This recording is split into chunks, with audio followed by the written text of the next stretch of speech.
I opened my eyes and groaned. My head was throbbing so hard, I debated whether to stay where I laid. I widened my eyes.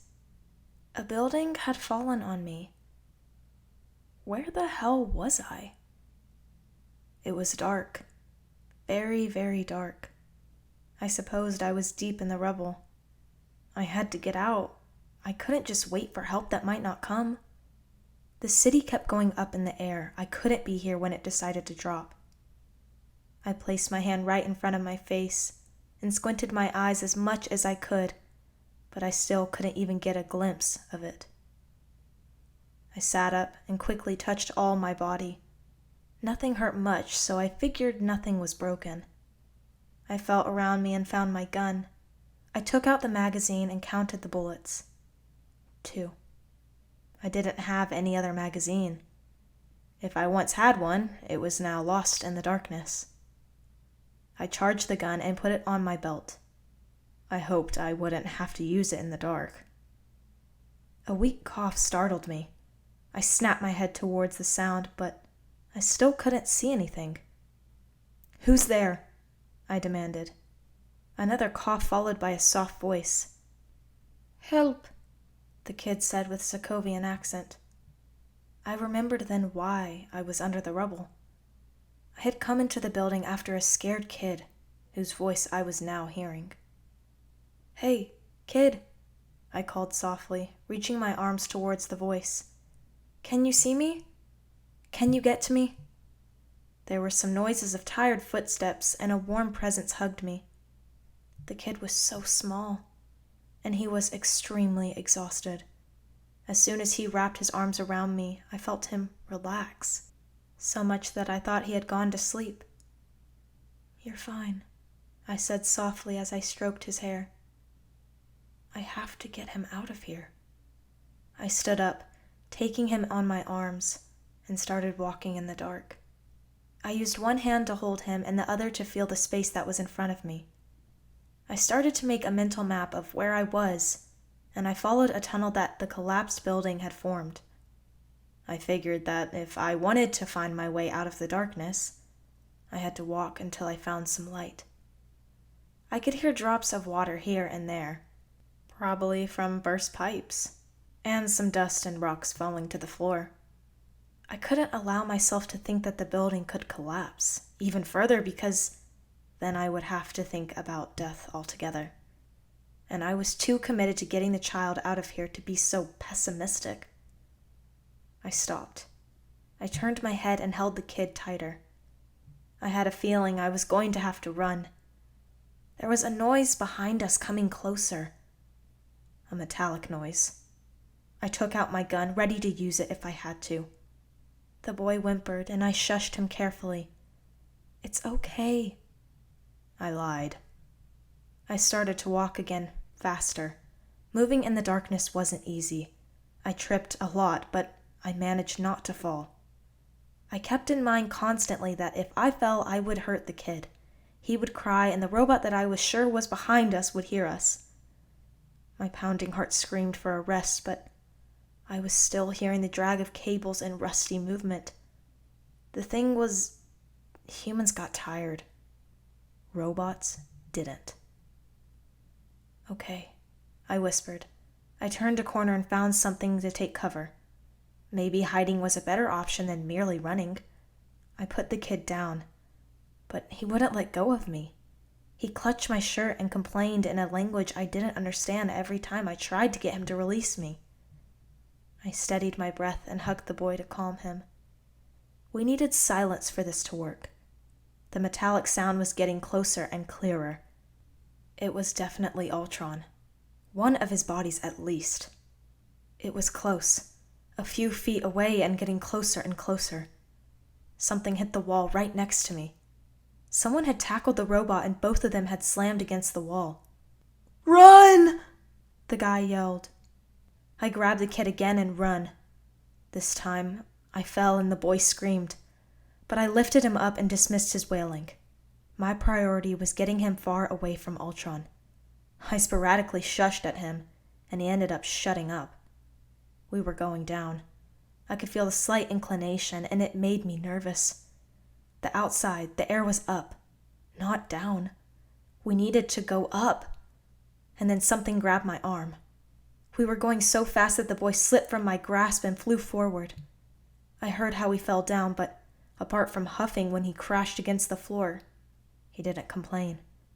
I grabbed the hand that held my arm hostage and rolled the strange and heavy body that it belonged to over me. I straddled over the stranger, grabbed my gun and prepared to shoot, aiming for a face without really seeing anything in particular, but hoping it would be enough to maybe knock it out. "Kira?" I froze. The only movement my body made was as I panted. That voice was so familiar. "Captain?" Silence. I tilted my head like a pigeon and tried to listen better. "Is that you?" I asked. "Yes," he said. I immediately let go of him. "Sorry, I didn't see you," I excused myself. "I can't see anything." I straightened myself and looked around. I was missing something or someone.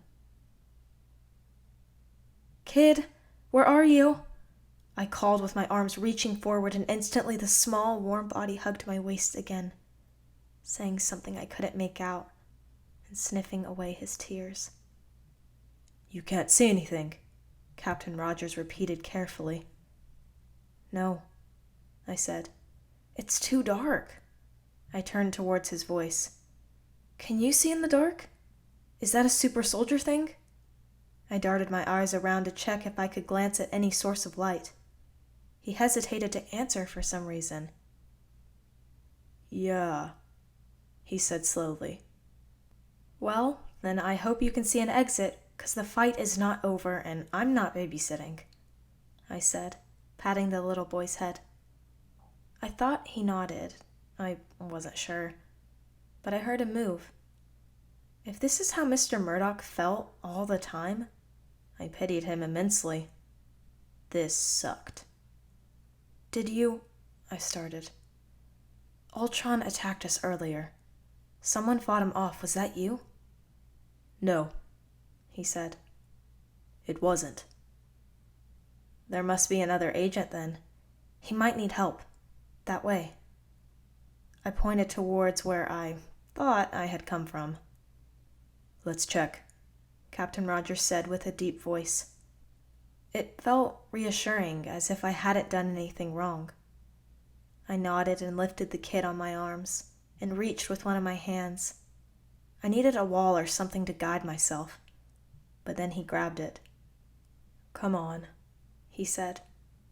I could swear I heard pity on his voice. Sure, he must have thought I was pitiful, considering he had the superpower to see in the dark. I didn't need his pity just because he had the same ability as a cat. I scowled slightly. I felt like a kid. Maybe the boy felt like this too. At least the captain could understand me. The boy must have felt even more scared. I held him a little tighter, and he responded with the same gesture. Captain Rogers guided us through the ruins. It wasn't long until I thought I recognized the sound of the room we had hidden in. The agent couldn't be far. "No," I heard Captain Rogers whisper. "What?" I asked, alarmed. "What is it?" "Are we lost?" I thought. "The agent, Kira, he's—" We were interrupted as Captain America was pushed to the other side of the room. Something grabbed me by my neck, and I had to drop the kid. "Hello again," Ultron said, menacing. I tried to breathe. I tried to pull his hands, but he lifted me, and I had no longer any kind of control. Meanwhile, I heard Captain Rogers struggling on his own. The sounds were starting to fade under the ringing that was rising on my ears. I took my gun and shot at the head of the robot that was crushing my windpipes. I waited for a second for it to drop, but it only rose me higher. "You missed," it said. My eyes were starting to roll back to my head, and air was becoming a thing of the past. Ultron was going to kill me, and I had no way to kill him. Wait. I did have a tool. The Dietrich. I took the drive for the last time. Legionnaires had a USB port. I was just hoping Ultron hadn't evolved his schematics that much from Mr. Stark's original design. I reached for its head and grabbed its neck. A chuckle erupted from him. He thought I was trying to choke him in return. I found a port on the back of his neck. As it rose me and closed his fist further, I plugged in the Dietrich and managed to say the only command I had cared to translate from German. "Dietrich," I gasped. "Self-destruct." The drive responded by connecting to the computer that was the robot that was trying to kill me and overheating the whole system. The cables melted, the chips got fried. A small fire must have started. That, along with the grease and oil, made Ultron explode right in front of me. The hand released me, but the blast took me by surprise. I fell back and hit my head, yet again. Something smelled burnt, like barbecue. I guessed it was me, but I just laid there trying to breathe. "Kira," I hummed, not making more efforts than that. "Kira, are you okay?" Captain Rogers asked as he sat me up and patted my clothes, putting away whatever little fires Ultron may had spread onto me. "My head hurts," I complained. "What took you so long?" "There were 3 Ultrons," he said, "but they just dropped dead." "I killed them," I said. "The Dietrich infected the Ultron I plugged it into. If there were others sharing the network, they were infected too." "Wait," Captain Rogers said. "Did you just kill Ultron?" I shook my head. If he noticed, he could have switched to another network that I couldn't touch. I rubbed my eyes, still covered by darkness. These ones were closer. Maybe they didn't have time. If they had a millisecond more, who knows? I may have sped up Ultron's timeline. "Guys, get to the helicarrier now," Mr. Stark said loudly through the captain's comms. The only good thing about not having my eyes right now was that the rest of my senses were heightened. "We have to go," I said, trying to stand up. "Where's the kid?" "He's here. He's fine." "What about the agent? Can he move?" Captain Rogers didn't answer. "Captain, can he move?" I insisted. "No, he hesitated. "He's dead." "Shit." He sighed heavily. He didn't even correct my language this time. "Well, we can't leave him here," I reasoned, almost trying to convince him. "We won't," Captain Rogers said, determinedly. I heard him lift the body without any extra effort. He grabbed my hand again, and we started to walk. "Let's go," he said. I was so battered and we walked for so long that I started to realize how heavy the kid really was. My arms were sore, and I had to adjust him from time to time. Just a little more, I had to repeat to myself every couple of minutes. I started to breathe fresher air. We were close. "We're out," Captain Rogers finally said. "We need to get to the helicarrier." I didn't move. "Kira," he called. "Are we out?" I asked, emotionless. He took a second to respond, as if he had realized his mistake. "Yes." "Captain, I can't see," I said. "I know," he told me. "We are out," I said. "And I can't see." "I know." "I can't see," I said again in a whisper.